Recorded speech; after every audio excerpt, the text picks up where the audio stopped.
Greetings, all! Today, we will be examining the relatively common Poison Dark-type Pokemon Stunky and its uncommon evolution Skuntank, collectively known as the Skunk Pokémon. Though their spray may often be worse than their bite, the members of the Stunky family are unique mammals that can certainly make life difficult for anyone with a sensitive nose. Stunky walk on 4 legs with 3 white claws on each foot, the body being covered in thick purple fur and white whiskers, and a streak of white fur that runs from the top of the head to the end of their tail. Their beady black eyes are shielded with orange flesh on the outside of their eyes and the inside of their ears, their spray hole being located close to the posterior. The evolved form Skuntank have an almost identical physical form to them, though their face differs slightly in that their upper canines are more exposed.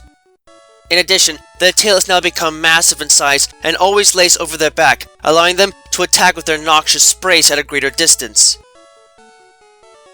While the members of the Stunky family start out fairly small and with little in the way of offensive moves associated with their type, they are not creatures to be underestimated, as they still share with skunks the distinctive anatomy that has made them a plague to most creatures in nature, namely their foul spray.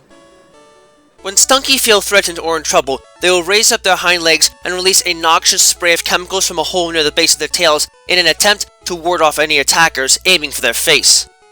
As with normal skunks, this caustic liquid smells so bad that it instantly sends any creature with a working nose scurrying in the opposite direction, which doesn't help the rest of the world much because the smell itself can be detected by even human noses from up to 1.25 miles away.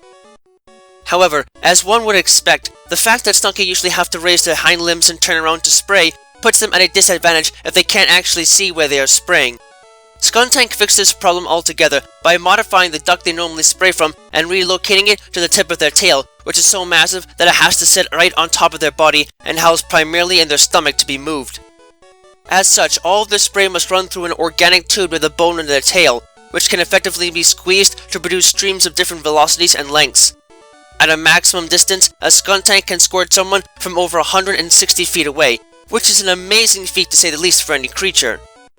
Unlike regular skunk spray, the spray of these creatures is actually slightly toxic and releases the pungent odor as a result of chemical interactions between the skin of their victim and the liquid itself.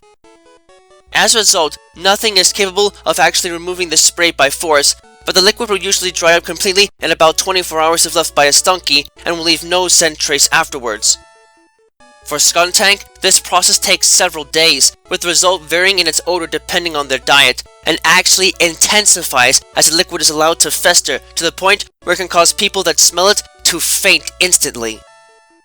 Not surprisingly, this attribute, plus their capacity to generate volatile chemicals within their spray, allow these creatures to possess stench and aftermath-based abilities, while those they would use their keen vision to prevent attacks from readily missing can also have keen eye as a hidden ability.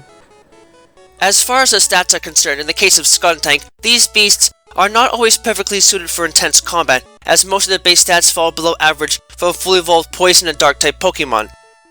At the very least though, the base speed stat is about average for a fully evolved Dark-type Pokemon, the base attack and speed stats are above average for a fully evolved Poison-type Pokemon, and the base HP stat is above average for a fully evolved Pokemon of both their types, so they can still fight back and take hits fairly well in practice. Although Stunky are generally classified as Poison Dark types, they actually don't gain access to any extremely powerful offensive moves of their type until very close to evolution. The reason for this seems to be that Stunky, unlike Skuntank, generally only use their noxious spray for defense and are thus unable to actually utilize any decent moves until they are near evolution, at which point the toxins within their spray become concentrated enough to enable them to make better use of their physical forms to attack. In the meantime, Stunky are somewhat limited to weaker attacks like Fury Swipes and Bite to defend themselves. This is also why Stunky are used by few trainers, as the physical strength isn't high enough to make much use of these moves, and the only thing that is truly appealing about them is the fact that they eventually gain some decent attacks close to evolution and are relatively fast.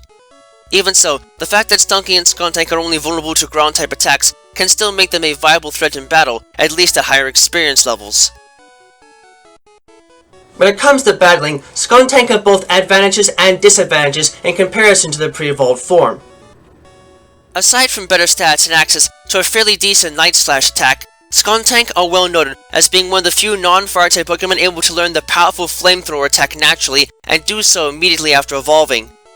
As it turns out, the spray that Skuntank produce can be mixed with a few special organic compounds before being released into the air that makes the caustic liquid highly volatile and prone to instantaneous ignition when exposed to high levels of oxygen.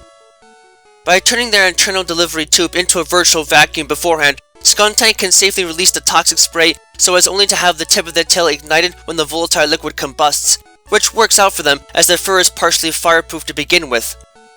On that same note, however, Skuntank are less efficient at battling airborne foes than Stunky because the huge tail blocks the vision from above to the point where attacks from above completely and utterly confound them, which is also why they have to dig into the ground to make holes for nests rather than forming them on the ground.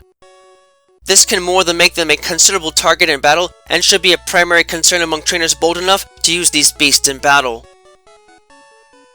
While many may run fleeing from them to avoid getting sprayed, the members of the Stunky family are still unique creatures that can more than bring a few surprises to play against anyone bold enough to challenge them. They might not always prove to be the strongest of contenders, but that may matter little if they can get even a bit of their noxious spray on an opponent and send them running from the stench. Just do yourself a favor and try to knock these beasts out as soon as you have the chance to in a fight. Otherwise, you might find you and your Pokemon in a pickle when they go to spray you both down and ensure that you'll be feeling sick from the smell of it all long after the battle is through.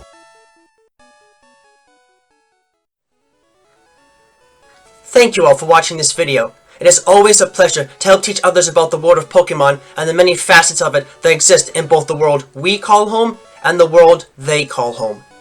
If you'd like, please leave a comment and subscribe and ring the bell to this channel to get regular updates on content and anything else that might be going on. You can find me and my written work on DeviantArt under the name Utitus and be informed of information and content uploads on my Twitter page and my Patreon page. Donations are always welcome. Always remember, the world of Pokemon is a vast and varied place, and there's no telling what secrets might be hiding just around the corner. So keep watch, stay vigilant, and always prepare for the unexpected. Until next time, have a wonderful rest of the day.